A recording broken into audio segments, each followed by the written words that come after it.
Hello everyone! So kasama ko ngayon, isa sa mga pumapaldo dito sa EDA, dito sa TikTok. Tatanungin natin siya kung paano yung ginagawa niya, kung bakit siya pumapaldo rito. Ito si Sir Emil.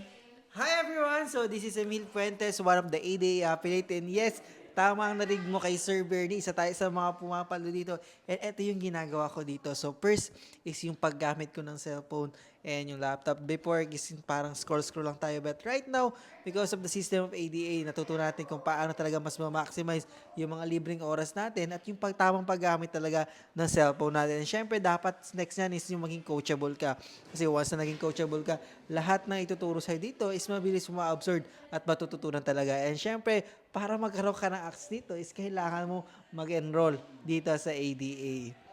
Ayan, so kung isa ka sa mga curious po pagdating po dito sa EDA, ang kailangan mo lang gawin para maturuan ka namin at masend namin sa iyo yung details is mag-comment ka dyan ng how.